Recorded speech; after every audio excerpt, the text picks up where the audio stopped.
Father Matthew had always felt a calling to spread the word of God to those who had not yet heard it.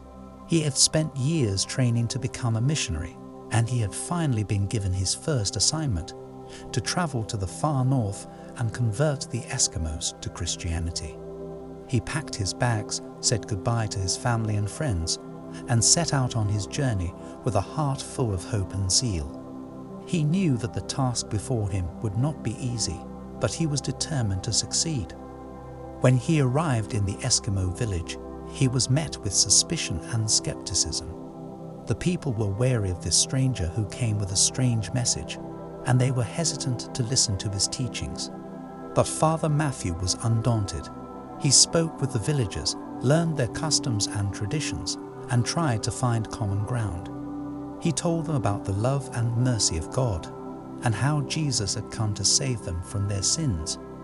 Some of the Eskimos listened with interest, and a few even decided to convert. Father Matthew was overjoyed and felt that his mission was succeeding. But then he met an Eskimo who would change everything. The man was old and wise, with a weathered face and deep, piercing eyes. He listened patiently as Father Matthew spoke of God and the salvation he offered. Then he asked a question that stopped the priest in his tracks. "If I did not know about God and sin, would I go to hell?" the Eskimo asked. Father Matthew paused, unsure how to answer. He had never thought about the question before. He had always believed that knowledge of God was necessary for salvation. But the thought of someone being condemned to hell simply because they had not heard of God was troubling. "No, not if you did not know," he finally answered. The Eskimo smiled. "Then why did you tell me?" Father Matthew was stunned. He had never considered the possibility that his message could do more harm than good. He had never imagined that his own faith and teachings could be questioned. For weeks, Father Matthew struggled with his doubts. He prayed fervently for guidance and searched the scriptures for answers, but nothing seemed to make sense anymore. He began to question everything he had ever believed. One day, as he was walking by the sea, he saw a group of Eskimo children playing on the beach. They were laughing and chasing each other, completely carefree and innocent. Father Matthew felt a surge of love for them, and he realized that they were just as beloved by God as anyone else. He fell to his knees in prayer and asked God for clarity, and then something miraculous happened. He felt a deep sense of peace wash over him, and he heard a voice in his heart that said, "God is bigger than any religion. He is love, and love has no boundaries."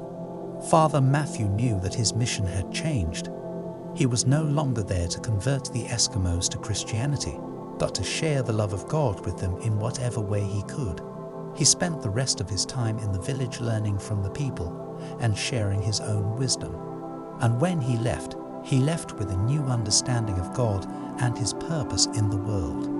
As he boarded the ship that would take him back home, he looked out at the vast expanse of the ocean and wondered, is God confined to any one religion?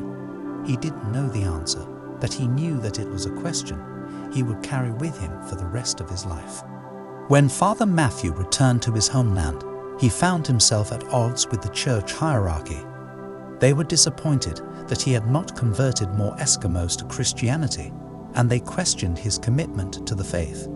Father Matthew tried to explain his newfound understanding of God's love, but his superiors were unimpressed.